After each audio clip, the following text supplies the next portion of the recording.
కేసీఆర్ కుటుంబం అసహనంతో ఉందని అన్నారు సీఎం రేవంత్ రెడ్డి. తన్ను పని చేయనివ్వకుండా అడ్డుకుంటున్నారని చెప్పారు. వారి ఫామ్ హౌస్ గుంజుకున్నానా అని రేవంత్ ప్రశ్నించారు.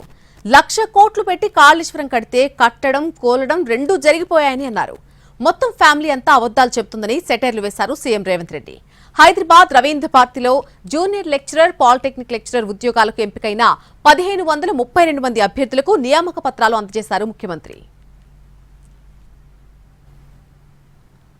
కదా నన్ను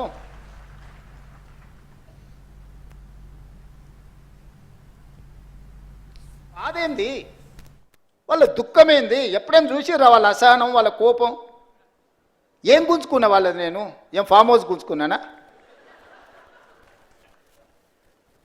ఈ కుర్చీ కూడా మీరు గుంజుకొని నాకు ఇచ్చారు, నేనేం గుంజుకోలేదే. మీరు అందరు కలిసి ఇక లాభం లేదా, నువ్వు దిగు, ఇక నువ్వు ఉన్నా ఒకటే లేకున్నా ఒకటే, పోతేంత ఉంతేంత అని చెప్పి దించి మీరు అప్పచెప్తారు. నేను పని చేయనియాలి కదా నన్ను. ఇప్పుడు నన్ను పని చేయనిస్తేనే కదా ఇవాళ వీడికి వచ్చి మీ ముందు నిలబడి మీ నియామక పత్రాలు ఇవ్వగలిగిన కదా. ఆయన 12 ఏళ్లలో చేసినట్టే నేనెందుకు చేయడానికి అవకాశం వస్తుండే? ఆయన పాలమూరు రంగారెడ్డి ఎత్తిపోతలు పూర్తి చేసి ఇవాళ నేను కొట్లాడాల్సిన అవసరం ఎందుకుంది?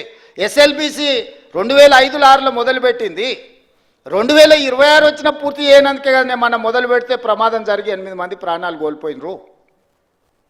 భీమా, నెట్టంపాడు, కోయిల్ సాగర్ ఏదైనా, ఆనాడు మేము కట్టిన శ్రీశైలం, నాగార్జున సాగర్, శ్రీరామ్ సాగర్ ఏ ప్రాజెక్ట్ అయినా చూడండి, 60 ఏళ్ళు 70 ఏళ్ళ నుంచి నిటారుగా నిలబడి ఎన్నో తుఫాన్లకు ఎన్నో భూకంపాలకు తట్టుకొని నిలబడ్డ ప్రాజెక్టులు మేము కడితే ఆయన గారు 1,00,000 కోట్లు పెట్టి